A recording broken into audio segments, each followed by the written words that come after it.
Shiba Inu is down an awful lot, but should you panic? In today's video, I'm going to get into exactly what's been going on with SHIB and why this might not be as bad as you guys may be thinking. So if you guys are new, make sure to drop a like. Let's get right into it. So if you guys have not already seen what's been going on here, folks, this is looking pretty rough because as you guys can tell, it has fallen into the sixes, which is really not good, down another 5% here. And obviously, you know, there are some coins out there I know sure doing worse, but this really has not been sustaining a lot of the growth that we wanted it to. And obviously, as you guys could see here, when it started kicking up in early August, we were very hopeful as for the future and what was going on. But right now, it looks like SHIB has not been maintaining much of its growth. Now, the question is, why did that happen and will it recover? Well, for those that may not be familiar, when we look at the big picture here, SHIB really had its run before Bitcoin and Ethereum. And that was nice in a way because it was really the only coin on the market doing this. But it kind of left it in the dust while Bitcoin and Ethereum were performing well. Maybe people were taking their SHIB profits and putting it into Ethereum. Maybe people were taking their profits and deciding to put it into something else like Cardano or maybe even Doge. But it looks like SHIB had its run before Bitcoin and Ethereum started to sort of rock and roll right around the past week or so. Now, obviously, since then, Bitcoin and Ethereum have lost a little bit of steam, and you guys can see that here on screen. And while they've lost steam, unfortunately, SHIB has suffered the consequences which come with the sort of inbound of a bearish kind of trend. And you guys can see SHIB has definitely followed the bearish trend that Ethereum and Bitcoin have. When you take a look at the full 7-day graph, this isn't particularly great. Granted, it's not tragic, it's just not particularly great.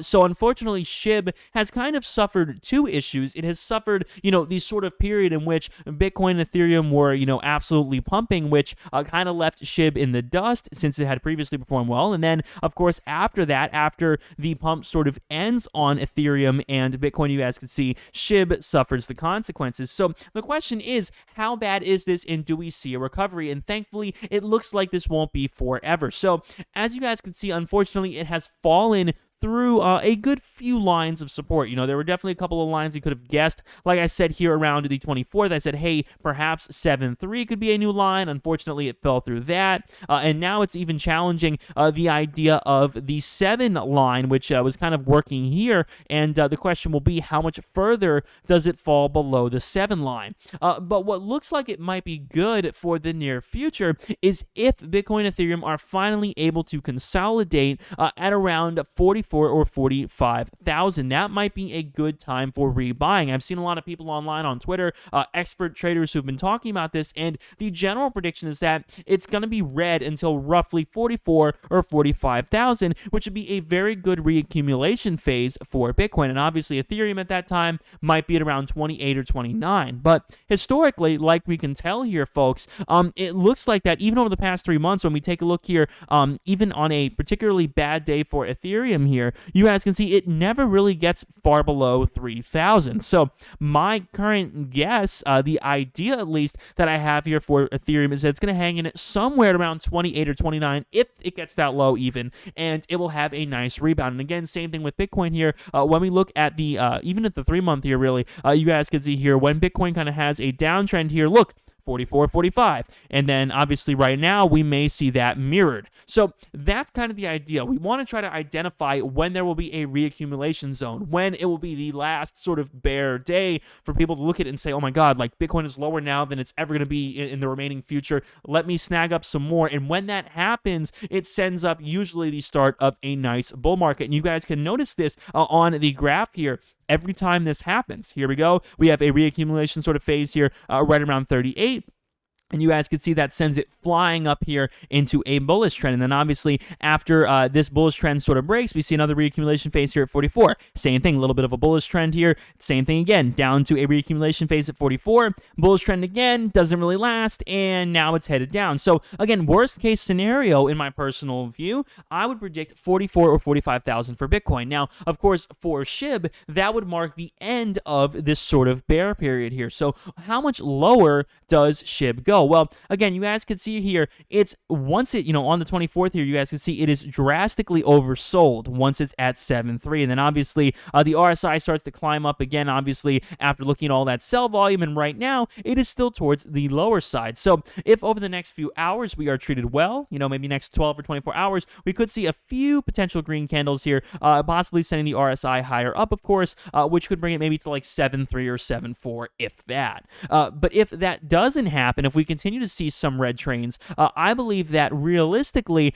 for the near future, the lowest really that SHIB will go, if we are to model, Ethereum's sort of behavior here, is probably going to be somewhere around 6.3 or 6.4. Now, obviously, I'm not really a fan of that. I don't want to see that price, but judging off of where it rocketed last time, that's probably a good indicator. So here is 6.3, and when you guys take a look at this buy action last time, you guys could see, once it has a little bit kind of a bullish momentum, but unfortunately that kind of gets stunted. You guys can see right around maybe 6.3, 6.4, it has this incredible rocket here. And when we look at Ethereum, let's say we were to do the same exact thing here for Ethereum, if we were to look at this here, here is Ethereum here, and I'm going to refresh as this graph here is all messed up for me. Here we go. When I am to refresh here on Ethereum here, and I'm going to show that for you guys here on the screen, you guys can see the same kind of trend sort of happens. So again, Ethereum, we get sent into this sort of red zone here for a little while here, again, kind of creeping below 3,000, and obviously no one likes to see this. This isn't a particularly good time for Ethereum. And then after that, boom, rocket, oh my goodness, rocket up. And again, every time that happens, we're kind of seeing the same behavior. So my prediction again is Ethereum could enter this sort of reaccumulation zone here of around 3,000. So even if we saw some candles here headed downwards, we very well could watch this once again be a reaccumulation zone. Because again, as you guys have noticed here, Ethereum has bounced around this price here, this 3,000 price, for around 4 days straight in the past. And you guys can see that right here. So the idea here is that hopefully, if we are able to continue this momentum, that this would be just another reaccumulation phase to really trigger the start of a new bull movement. And obviously, that bull movement would be something hopefully similar to what we're seeing here. So that is the current belief. And speaking of current bullish movements, if you guys want to make a bullish movement into your bank account, Webull link down below, no pun intended. The easiest free $20 you guys will probably ever make. Literally, link down below in the description, folks. You'll get like 3-4 stocks if you click my link. Super easy to do. I know a lot of you guys have Coinbase and Robinhood and stuff already, but honestly, folks, if you guys want to make a quick $20, link down below in the description, guys, and we both get some stocks for free here on Webull. And of course, you guys can always convert that to crypto or anything else. So definitely click the Webull link down below in the description. But all around, guys, definitely let me know what you think down below in the comments. Let me know if you guys think this is plausible, if you guys think this is a reasonable outcome, because I know I personally do. With that being said, guys, I really do appreciate you all watching the video. Let me know down below in the comments your target price here for SHIB. Again, I don't really see a case scenario in which it goes lower than 6.3 or 6.4 here in the near future before, Ethereum and Bitcoin start to reaccumulate and we start to see a better outcome in the future. So that is my personal assessment. With that being said, hope you guys have enjoyed the video. If you guys did, drop a like, subscribe if you guys are new for daily Shiba Inu videos. My name is Matt. I'll catch you guys on the next video. Peace.